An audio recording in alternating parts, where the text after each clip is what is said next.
আসসালামু আলাইকুম, welcome my channel Zakaria's mom cooking. আজকে আপনাদের তৈরি করে দেখাবো ছোলা বোনা বা বুট বোনা। সহজে এই মজাদার ছোলা বোনাটা তৈরি করতে পারেন তা আজকে দেখাবো।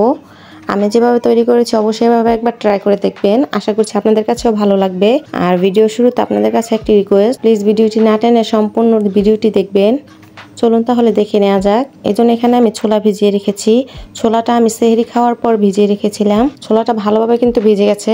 আপনাদের যদি ছোলা ভিজাতে মনে না থাকে সেক্ষেত্রে হালকা কুসুম গরম পানি দিয়ে ছোলাটা কিন্তু ভিজিয়ে নেবেন। দেখবেন 5 থেকে 6 ঘন্টার ভিতরে ছোলাটা ভালোভাবে ভিজে গেছে।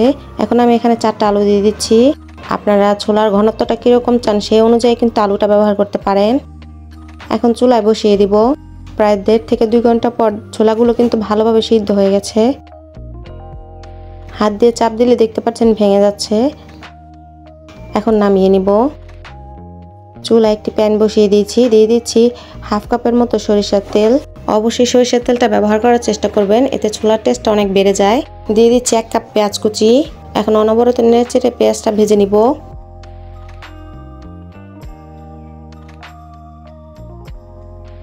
দিয়ে দিচ্ছি কিছু গরম মশলা। আপনারা চাইলে এই পর্যায়ে গরম মশলা গুঁড়াটা ব্যবহার করতে পারেন। পেঁয়াজটা ভেজে নেওয়া হয়ে গেছে। এখন সামান্য পরিমাণ পানি দিয়ে দিচ্ছি মশলাটা কষানোর জন্য।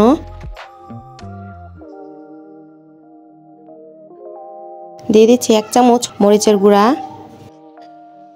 1 চামচ হলুদের গুঁড়া, 1 চামচ লবণ বা স্বাদ অনুযায়ী লবণ, 1.5 চা চামচ আদা রসুন বাটা, হাফ চামচ জিরা গুঁড়া। এখন ভালোভাবে একটু মিশিয়ে নিচ্ছি। এখন দিয়ে দিব 4 থেকে 5টা কাঁচামরিচ। দিয়ে দিচ্ছি বড় সাইজের একটা টমেটো কুচি। এখন একটু নেড়ে চেড়ে নিচ্ছি।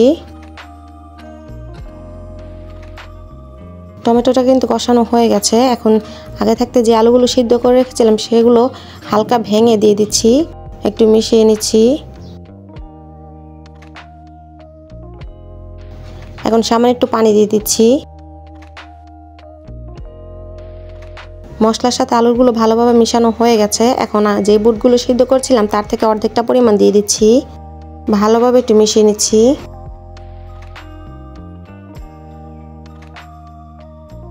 দিয়ে দিচ্ছি কিছু ধনেপাতা কুচি। এখন আবারও নেড়েচেড়ে মিশিয়ে নিচ্ছি। এ পর্যায়ে আপনারা চাইলে হাফ চামচের মতো জিরা গুঁড়া ব্যবহার করতে পারেন। আমার ছোলাটা কিন্তু রান্না করা হয়ে গেছে। আর দেখতে কতটা লোভনীয় হয়েছে। তৈরি হয়ে গেল দারুণ মজার ছোলা বোনা। মুখে লেগে থাকার মতো একটা ছোলা বোনা। ভালো লাগলে ভিডিওতে একটি লাইক দিবেন এবং প্লিজ আমার চ্যানেলটি সাবস্ক্রাইব করবেন। আর যারা সাবস্ক্রাইব করেছেন তাদেরকে অসংখ্য ধন্যবাদ। আল্লাহ হাফেজ।